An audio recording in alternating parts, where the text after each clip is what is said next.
자, 말씀 나누시죠. 지난주일에 사도 바울이 데살로니가에서 예수 그리스도를 전했던 내용을 살펴보았습니다. 자, 바울이 그 당시 데살로니가에 들어가서 유대인의 회당에 들어가서 예수 그리스도, 즉 그리스도와 예수를 분리해서 설명한 내용이 무슨 의미를 갖는지를 말씀을 드렸었는데, 그 당시 그 데살로니가는 로마 제국의 중요한 도시 중에 하나입니다. 중요하다고 하면은 교통의 요충지기도 할 것이고, 그러다 보면은 교통이 발달한 곳은 또 문물이 또한 발달할 것이고, 또 여러 가지 정치, 경제, 문화의 중심지적 역할을 하는 그런 화려하고 그런 큰 도시라고 생각하시면 되겠습니다. 그곳에 가서 바울이 유대인의 회당에 들어가서 안식일에 구약에 있는 메시아 사상을 강론했다라고 했어요. 그 당시 유대인들이 갖고 있던 메시아관은 어떤 것이었습니까? 우리가 오늘날 알고 있는 그런 메시아관이 아니었죠. 어떤 메시아관이요? 이교적인 그러한 사상이 섞여져 있는 그런 메시아관이에요. 그러니까 이교적이라고 한다면 그 당시에 대체적으로 헬라 문화, 헬라 사상이 굉장히 강력한 영향을 끼쳤죠. 그러니까 헬라의 그리스 신화라고 많이 들어보셨잖아요. 그리스 신화, 로마 신화에 나오는 신들이 어떤 신들입니까? 사람들이 상상해서 만들어내는, 사람의 관점에서 만들어내는 그러한 신들입니다. 그런 잡다한 신들을 만들어가지고 어떤 신화적인 어떤 인물로 만들어놨죠. 그래서 불사신 같은 그런 존재로, 그런 어떤 초능력을 발휘하는 신격화한 그러한 것이 바로 이 헬라 또는 로마의 사상 문화의 특징입니다. 근데 유대인들도 같은 그러한 자기들이 기대하고 고대하는 그 메시아를 그런 관점에서 생각을 하는 거죠. 죽지 않고 어떤 기적과 능력만을 행하는 이런 불사조 같은 그런 존재. 근데 거기에다 무엇는 부여하지 않는다고 그랬습니까? 신격을 부여하지는 않았다. 왜요? 자기들의 역사가 어떤 역사였습니까? 자기 과거의 역사 보면 아수르에게 망했고 바벨론에게 망했던 주요한 이유가 뭐였어요? 우상숭배였잖아요. 그 우상숭배라는 것 때문에 그렇게 지긋지긋한 고난을 당했던 것이 그들의 역사였거든요. 그러다 보니 그 메시아에 대해서 신격을 부여하진 않아요. 신적인 지위를 부여하진 않아요. 그러면 결국 뭐냐? 사람인 거죠. 사람. 그러나 사람이지만 어떤 존재?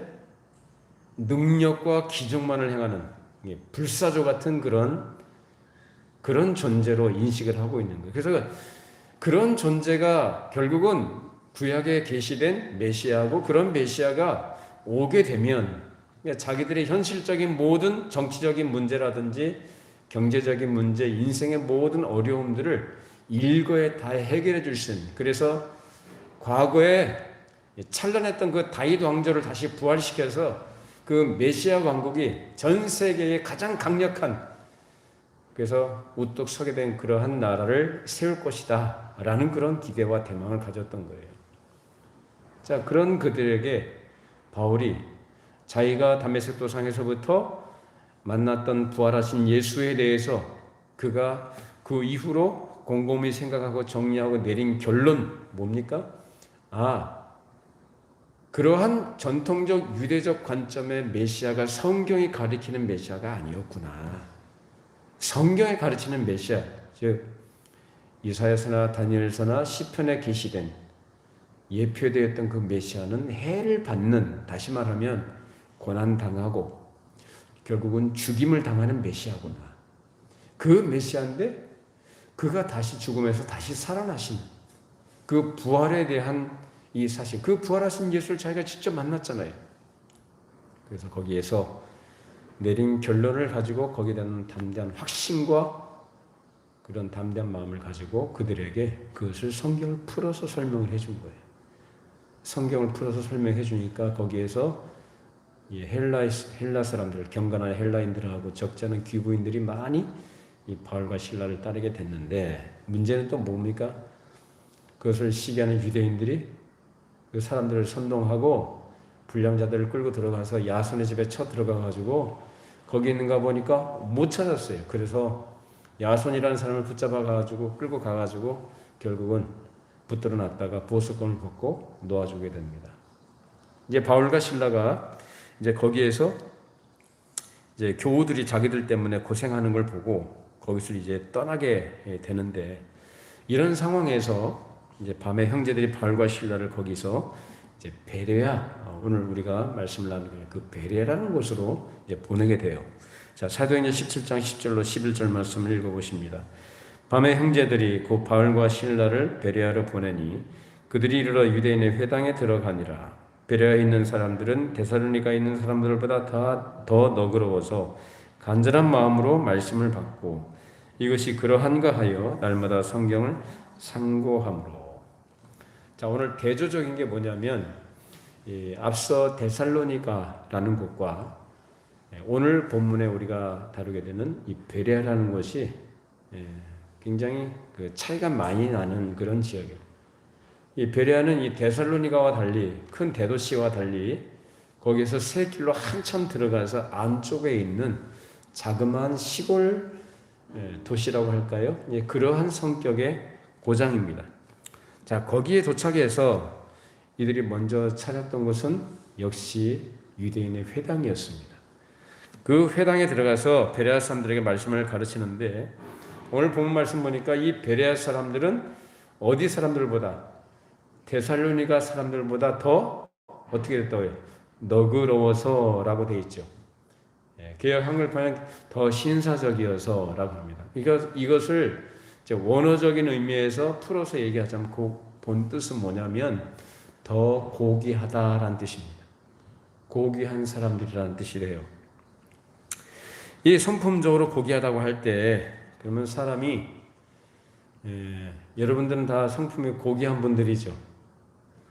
성품이 고귀하다는 건 뭐냐면 마음이 따뜻하고 친절하고 예의가 바르고 요동치지 않고 신중하게 생각을 하고 판단해서 행동하는 것을 말합니다. 다시 말하면 질서를 존중하는 것이고,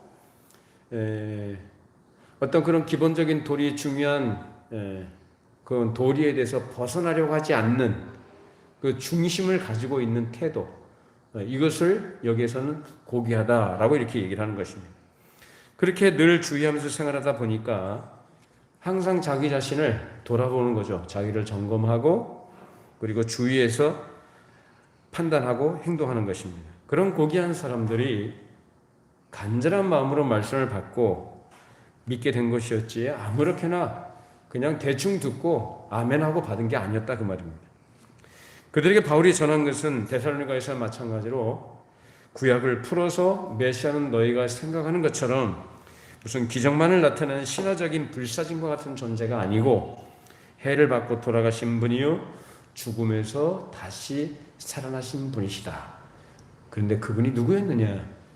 구약에서 말하는 메시아인데 그분이 바로 나사렛 예수다라고 이렇게 가르쳐 준 거예요. 이렇게 분명하고 확신 있게 하나님의 말씀을 가지고 그 근거를 가지고 풀어서 설명해 주고 가르쳐 주니까 그 말씀을 들을 때 그들이 아주 간곡한 마음으로, 간절한 마음으로 주의 말씀을 받아들였다는 것입니다. 그래서 이 베레아 사람들이 데살로니가 사람들보다 더 고귀하다라고 하는 것은 사람들이 생각하는 것처럼 무슨 종교 감정이나 어떤 무엇에 함부로 요동되거나 마음을 뺏기지 않고 항상 신중한 태도를 가지고 있을 때, 그래서 말씀을 들을 때 그 태도를 가지고 앞뒤 가리지 않고 그냥 다 받아들인 게 아니라 정숙하게, 그리고 말씀을 차분하게 받고 그것을 차근차근 생각하는 거예요.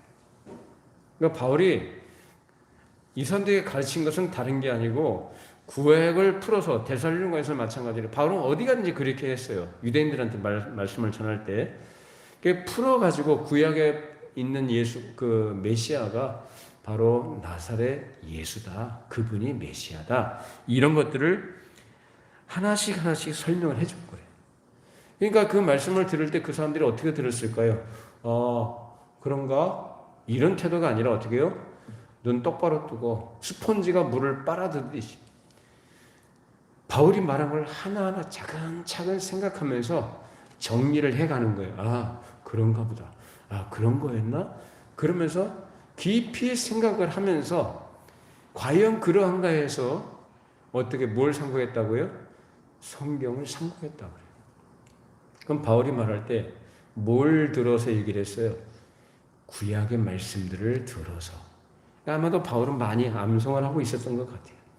그래서 암송하고 그것이 어디에 있는 구절이고 무슨 말씀이다라는 것을 풀어서 이게 설명하다 보니 이 사람들은 이제 집에 돌아가가지고 또는 어디 모였을 때 그냥 바울이 말을 한 번 듣고 끝난 게 아니라 그것을 성경을 가지고 성경 구절들을 생각하면서 그걸 다시 끄집어내가지고 마치 퍼즐을 맞춰보듯이 맞춰보는 거죠. 이게 과연 그러한가?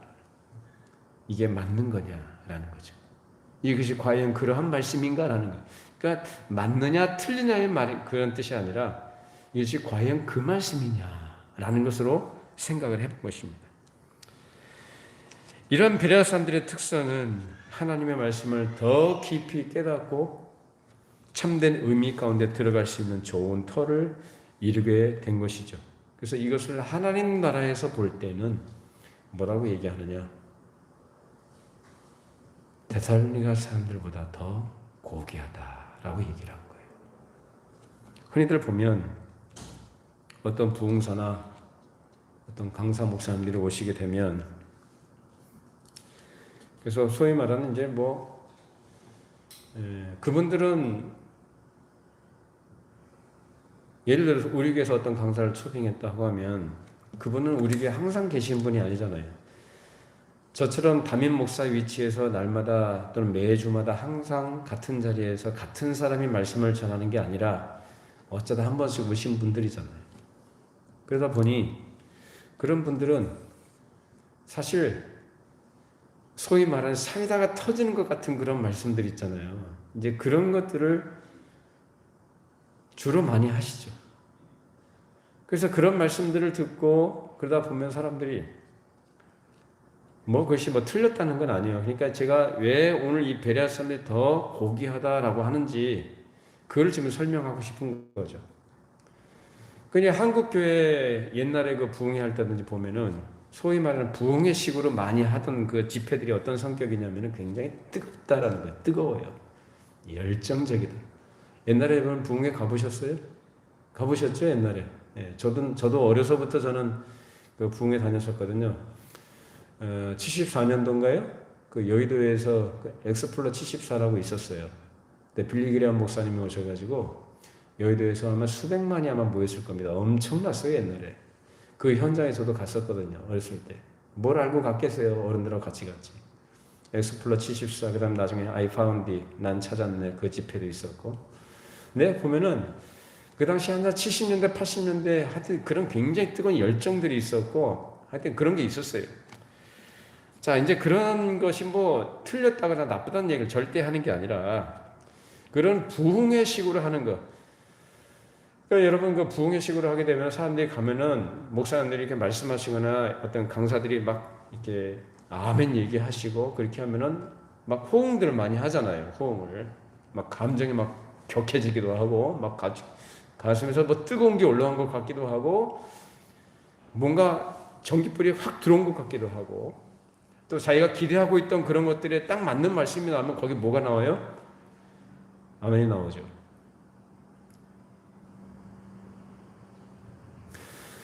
그런데 그런 가운데서 앞뒤 가리지 않고 그냥 들뜬 상태에서 내가 좋아하고 내가 기대했던 것과 맞는 코드가 맞는 그런 말씀을 할 때 아멘 아멘 하는 이런 것들은 조심해야 됩니다. 이렇게 앞뒤 가리지 않고 그냥 분위기 휩쓸려서 더 중요한 말씀의 깊은 의미라든지 뜻을 깊이 생각하지 않고 무조건 그냥 받아들이려는 이러한 태도들은 우리가 주의해야 되는 것입니다. 그런 열정적이고 선동적인 특성은 베레아적인 성격이 아니다. 그 베레아 오늘날 그러면 또 하여튼 이런 좋은 것들은 또 이단에서 또 갖다 많이 써요. 그 베레아 김기동 그 베레아 아시죠? 네, 성락교회, 베레아 김기동 그 귀신론 하는 데거든요. 뭐 감기가 걸려도 귀신이 들려서 그런 것이고, 뭐 우한 질고 있는 것들 다 귀신이 역사다 이런 식으로 가르친다고. 그런데 뭐 베레아 귀신론이라 그래요 그거를.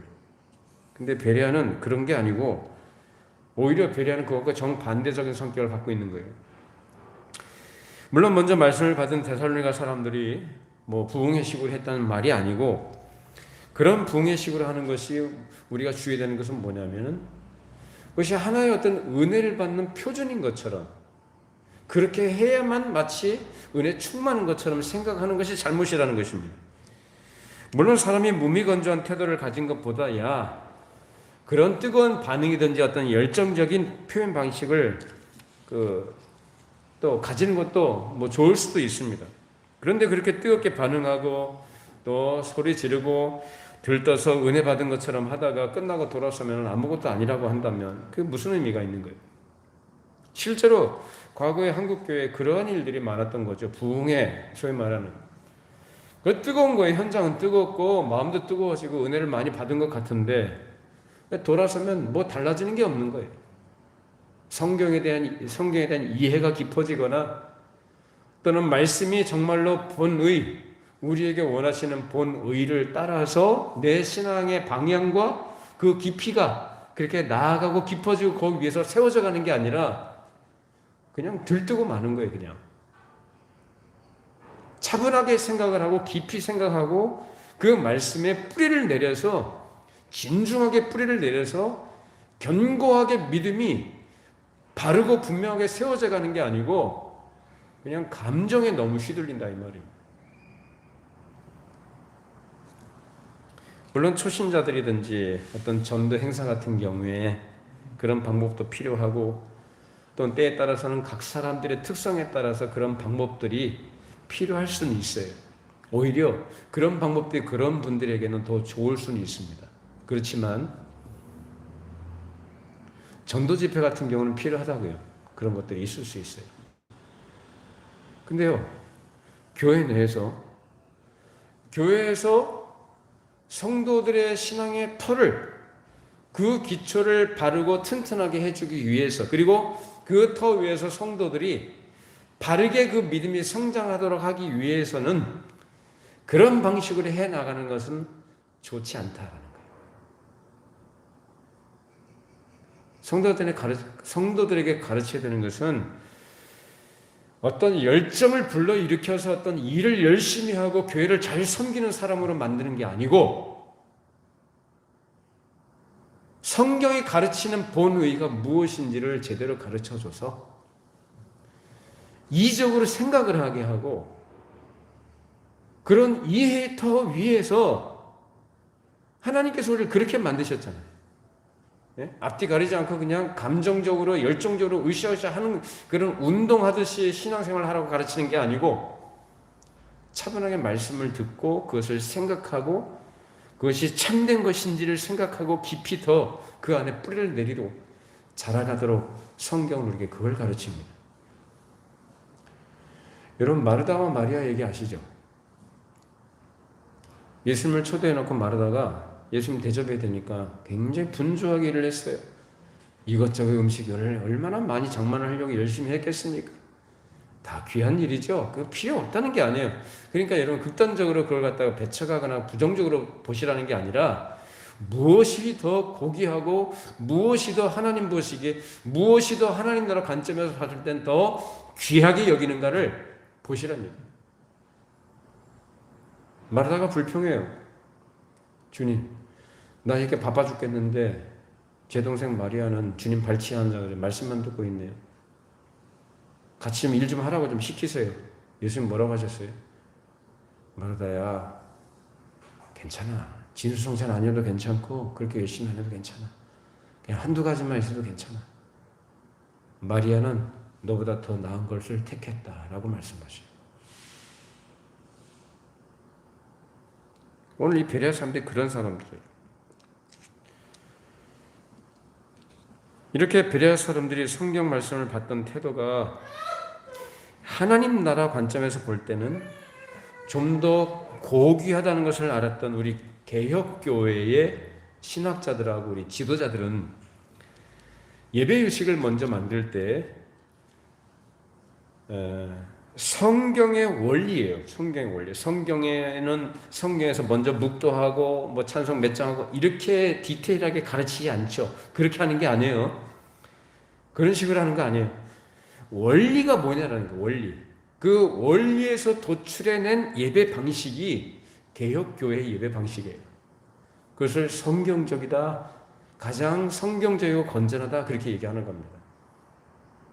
우리 교회 예배도 그 방식을 따르고 있어요. 아주 단촐하죠.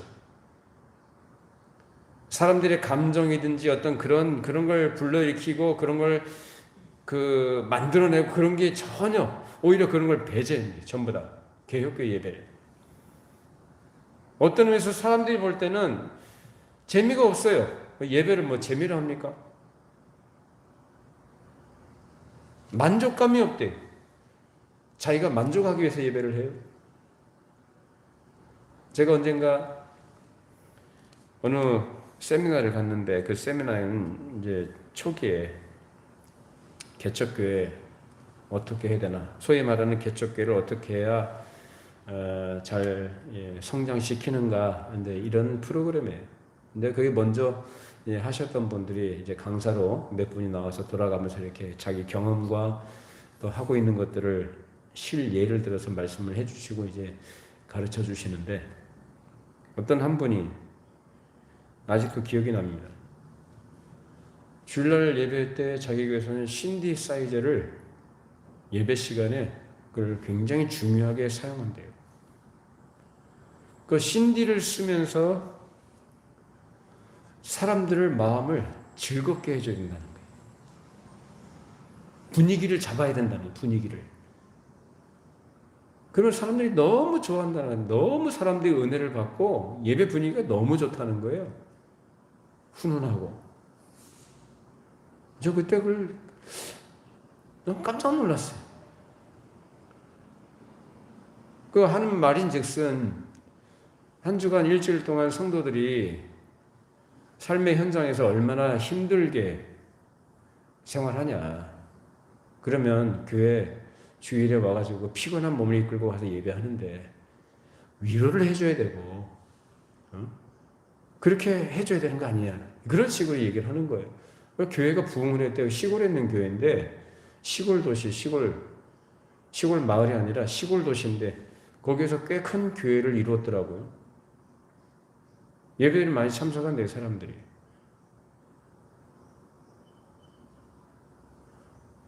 근데 여러분, 그건 제가 그때 들을 때도 저건 아닌데, 말씀으로 차분하게 하나씩 가르치고, 거기서 성도들이 생각하면서 그 의미를 따라서 살아가도록 인도해주고 이끌어줘야 되는 것이 교회가 해야 될 목사가 할 일이에요. 근데 그게 아니라 그런 식으로 이렇게 하는 것은 옳지 않다는 것입니다. 중요한 것은 뭐냐면, 우리 개혁교회 지도자들은 예배의식이든지 또는 하나님 앞에 모이는 태도에 대해서 전통적으로 엄숙하게 하고 신중하게 하고, 그리고 하나님 앞에 잠잠하고 섣불리 자기의 감정에 지배받지 않도록 그렇게 가르쳤습니다. 그렇게 하면서 자기가 말씀을 통해서 하나님의 은혜를 참되게 받았는가를 스스로 검토하는 것은 좋은 것이라고 가르쳤죠. 들은 말씀이 참된 것이냐 거짓된 것이냐를 다시 따져보라는 그런 얘기가 아니라 자기가 이해한 부분을 검토해보라는 얘기예요. 그런 것 없이 무조건 아멘 하는 것으로서 장단을 맞추다 보면 나중에는 아무것도 남는 게 없는 것입니다. 그렇기 때문에 자기가 들은 말씀 가운데서 이해한 부분 안에서 지금 바로 터득한 부분을 바르게 깨닫고 나가야 되는 것입니다. 또 어떤 경우에는 자기 선입견이라는 게 있잖아요, 사람이. 그래서 자기 가지고 있는 선입견이 있거나 그 선입견을 가지고 말씀을 들어요. 그러면 선입견을 갖고 말씀을 듣게 되면은 자기가 갖고 있는 선입견과 맞는 말씀이면 받지만 안 맞으면 받아요, 안 받아요? 안 받아요. 그래서 자기 선입견을 갖고 말씀을 이렇게 재단하고 저렇게 대단한 태도를 가진 사람들이든지 아니면 그냥 항상 듣던 말씀이니까 그러려니 하는 마음, 그냥 하나님의 매너리즘인 것이죠. 그런 마음과 이제 어떤 방관자적 태도를 가지고 그러면 그런 말씀이지 이런 태도를 가지고 말씀을 받는 사람들이 또한 있는 것입니다. 또 말씀에 대해서 전체적인 의미를 생각하지 않고 어떤 특정한 부분만 그걸 가지고 예를 들어서 어떤 설교할 때는 설교자가 단어 하나 쓰는 것도 신경 쓰고 조심해야 됩니다만은 사람이다 보니 어떤 의도를 가지고 단어를 쓴 게 아닌데 그 단어 하나 어느 한 부분을 가지고 이러니 저러니 가지고 부정적인 생각을 가지고 말씀을 받는 분들도 계셔요. 저도 그게 개척하고 지금까지 오면서 그 설교 때문에 말씀 때문에 실족하고 넘어진 분들을 몇 분 봤습니다. 물론 그 중에는 제가 실수한 부분도 있지만은 많은 경우에는 그게 아닌데 전혀 그게 아닌데 자기 스스로가 그런 마음을 가지고 받는 거예요. 말씀을 곡해해서 듣거나 오해하고 이런 일들이 있었던 것이죠. 이런 일들은 그 사람의 어떤 연약한 부분이 있기도 하지만은 기본적으로 그 마음밭 자체가 마음씨라고 하죠. 마음밭이 바르지 못해서 나온 결과들입니다. 그렇기 때문에 말씀을 대하는 데 있어서 가장 중요한 태도는 항상 겸손하면서도 신중한 태도를 가져야 된다는 거예요. 자기가 아는 것이 다가 아니라는 거예요. 그리고 자기가 가지고 있는 인식의 한계를 인정하면서 그리고 겸손하게 주의 말씀을 간절한 마음으로 받으려고 해야 됩니다. 목사인 저도 성경에 대해서 제가 다 몰라요. 계속 배우고 연구해도 다 몰라요. 근데 어떤 분들은 본인이 신학도 했다고 하고 어떤 분들은 성경을 몇 번 읽었다고 하고 하면서 본인이 알고 있는 것이 전부인 것으로 생각을 하고 딱 틀을 딱 갖고 있는 거예요. 그래서 강단에서 선포되는 말씀에 대해서도 그 강단에서 선포된 말씀이 이러니 저러니 평가하고 판단하는 채점하듯이 말씀을 듣는 분들도 계셔요.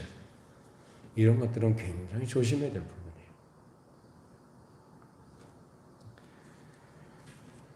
그래서 우리는 그런 태도들을 주의하면서 이 베레아 사람들이 데살로니가 사람들보다 더 고귀했다라는 말씀이에요. 그래서 저는 여러분들이 그런 고귀한 분들이 되기를 바랍니다.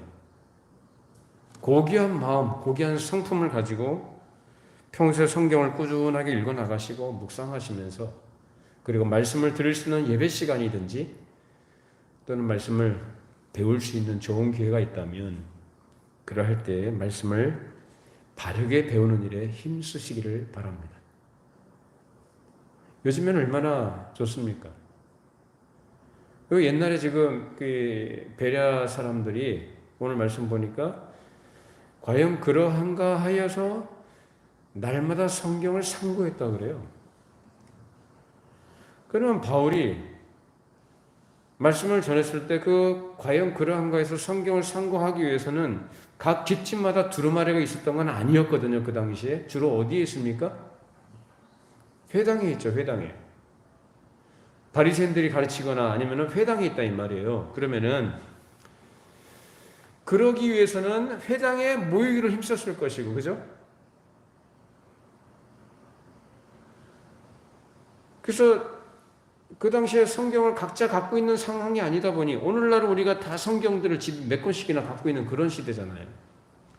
근데 성경을 날마다 상고했다는 것은 대단히 훌륭한 거죠. 그 당시에 그만큼 마음에 성의가 있었던 것이고 말씀의 중요성을 알았던 것이고 그 가치를 알고 그것을 날마다요, 날마다 성경을 막 찾아보는 거예요.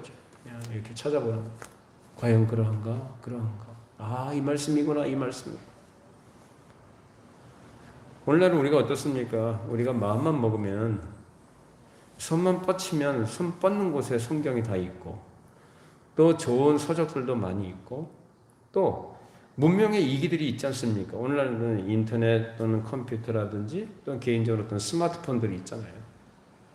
뭐 이런 것들을 우리가 얼마든지 활용할 수 있는데, 그렇게 활용할 수 있다면 아마 당시 베레아 사람들이 얻었던 그런 유익보다도 우리가 그런 성의를 가지고 그들이 그렇게 날마다 성경을 상고했다라는 것처럼 우리가 그런 성의를 가지고 말씀을 대한다면 아마도 더 좋은 결실을 얻을 수 있지 않겠는가, 이런 생각을 해봐요.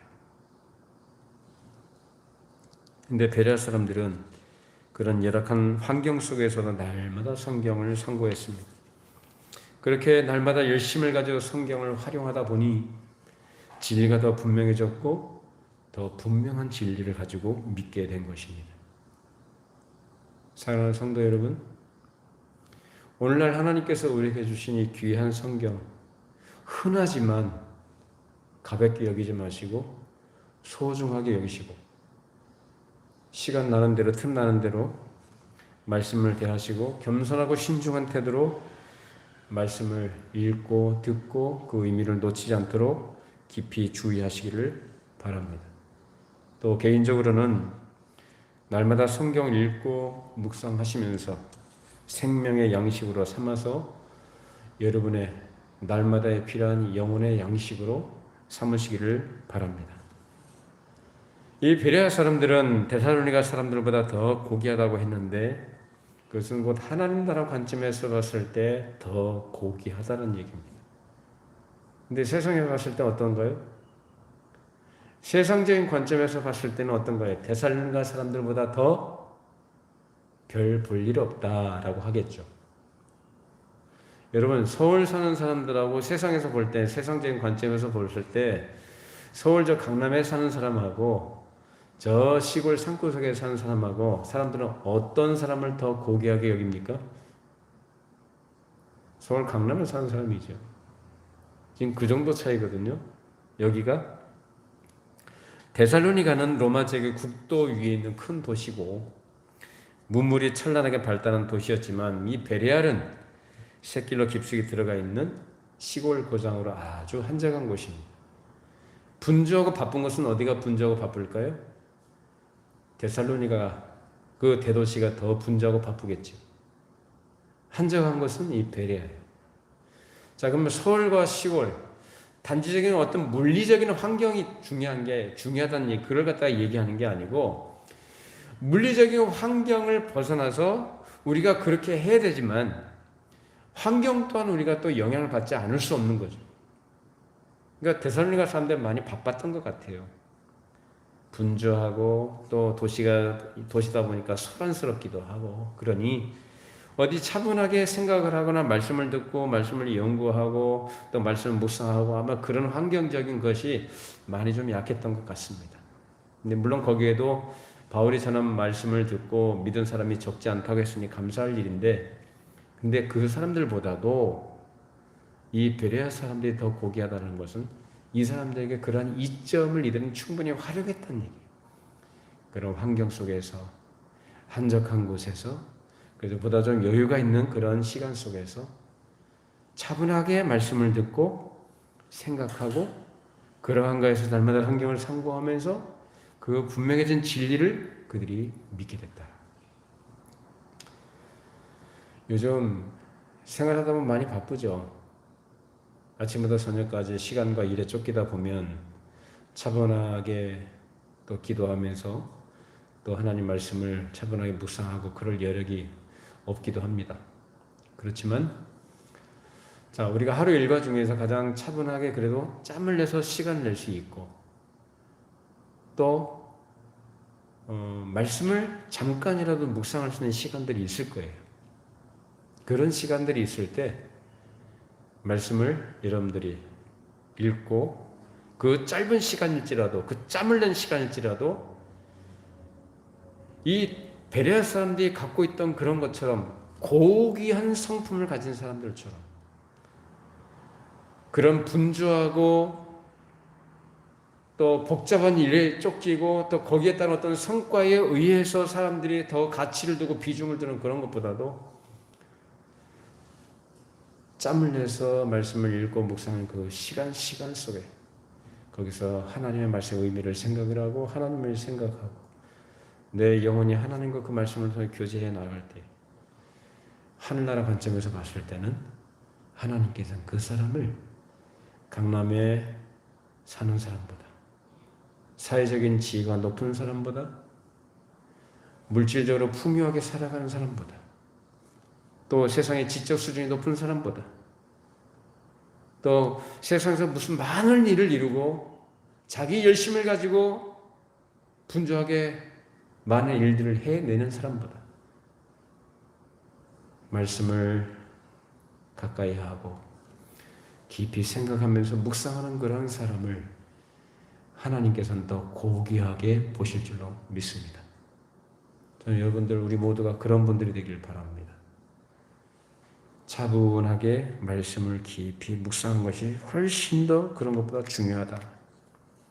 베레아 사람들이 데살로니가 사람들보다 더 고귀했다는 것은 바로 그 점에 있는 것입니다. 그래서 어떤 일이 벌어졌느냐? 자, 사도행전 17장 12절 15절 말씀 읽어보시죠.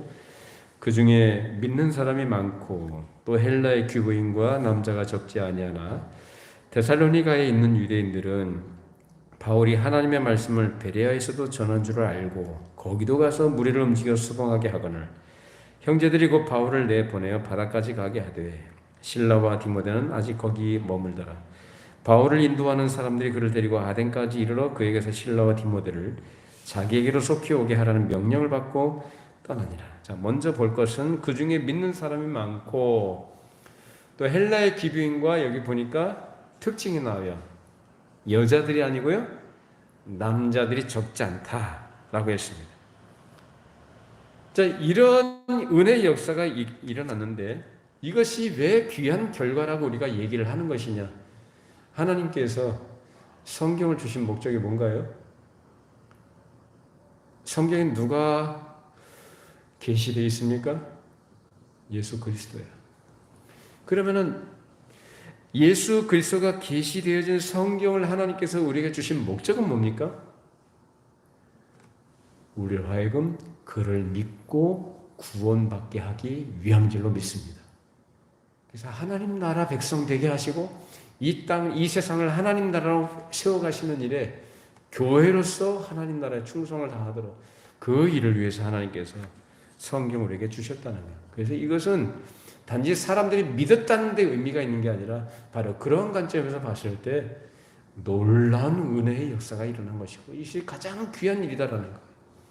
그래서 그걸 얘기하고 있는데 여기에 또 동시에 무슨 일이 벌어졌어요? 데살로니가에서 있었던 일이 여기서 또 벌어지는 거예요. 하나님의 은혜의 역사가 있는 것은 반드시 뭐가 있느냐? 마귀의 역사가 있습니다. 여기서도 방해를 해요. 야, 그래서 사람들 참 열정이 대단하죠?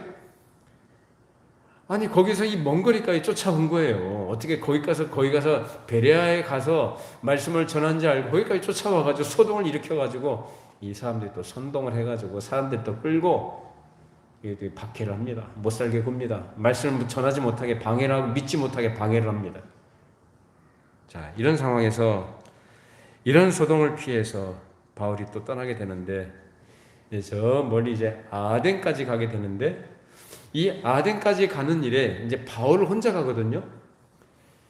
바울 혼자 가는데 이 아덴까지 가는 일에 사람들로 하여금 모셔 배웅하도록, 그러니까 모시고 가도록 아덴까지 누가 보내느냐? 베레아 사람들이 보내줘요. 야, 여러분, 참 이 사람들 참 고귀하죠. 말씀을 전하는, 자기들에게 말씀을 전해준 생명의 말씀을 전한 이 바울을 그렇게 존중해 준 겁니다. 귀한 분으로 여기고 그 멀리 아덴까지 사람을 같이 딸려서 거기까지 배웅해주고 보내준 거예요. 거기에서 이제 바울이 이제 디모데와 실라를 나에게로 빨리 좀 보내달라는 그런 지시를 요구를 하고 그 사람들 다시 보내게 된 것이죠. 자, 이것이 베레아 사람들이 갖고 있는 고귀한 성품을 또한 보여준 것이라고 봅니다. 이게 개혁교회에서 이렇게 역사적으로 이 베레아적인 태도를 늘 지지하고 나가고 있습니다. 즉 하나님 말씀에 대해서 그 자리에서 즉시 기쁨으로 받는 그걸로 끝나버리는 돌밭에 떨어진 사람이 아니라 좋은 마음씨를 가지고 조용한 가운데서 다시 말씀을 돌아보고 그것을 자기 것으로 받아들이는 태도를 취하도록 하기 위해서 설교를 듣든지 예배를 하든지 항상 차분하고 고요하고 엄숙한 가운데 드리도록 했던 것입니다. 이것이 개혁교회가 가지고 있는 좋은 전통이에요. 자, 그런데 우리 장로교회가 개혁교회 한 중요한 하나의 어떤 교파잖아요.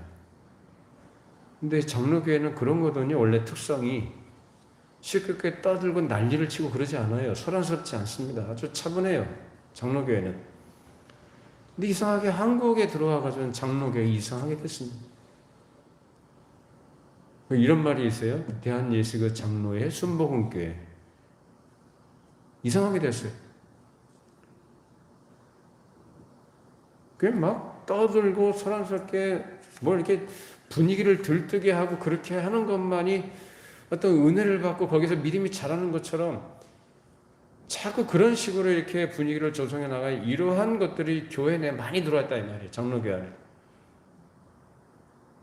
우리가 그런 시대를 우리가 살아가면서 우리가 그런 것들을 주의하고 조심하면서 오늘 말씀처럼 베레아 사람들이 항상 성경을 차분하게 상고하면서 과연 그러한가 여부에 대해서 깊이 생각하고 묵상하고 거기서 깨닫고 그렇게 살아가려고 성령님을 의지하고 그렇게 말씀에 순종해 나갔던 것처럼 우리가 그러한 베레아 사람들과 같이 고귀한 사람들로 성경을 대하고 그 성경을 우리의 삶의 모토를 삼아서 거기서 우리의 믿음이 견고하게 자라갈 수 있기를 바랍니다. 기도하시겠습니다. 하나님 아버지, 오늘 베레아 사람들이 말씀을 받는 태도에 대해서 함께 살펴보았습니다. 데살로니가 사람들보다 더 고귀하다라고 했습니다. 하나님 보시기에 어떠한 것이 더 고귀한가?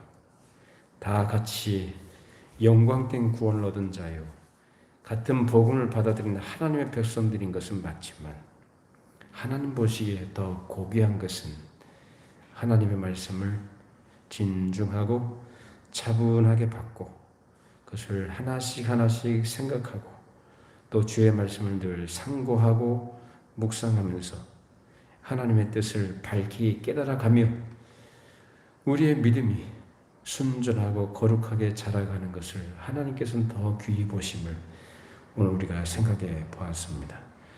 우리 향상교회 성도들이 우리 모두가 베레아 사람들처럼 그런 고귀한 사람들로 하나님 보시기에 인정받는 자들이 되게 해주시고 그런 가운데 하나님 앞에 단정한 마음과 충성된 마음으로 또한 흔들리지 않는 견고한 믿음 안에서 하나님 나라에 충성을 다하는 신실한 종들이 되게 하여 주시옵소서. 예수님의 이름으로 기도합니다. 아멘. 다 같이 자리에서 일어나시겠습니다. 635장 찬송 듣겠습니다.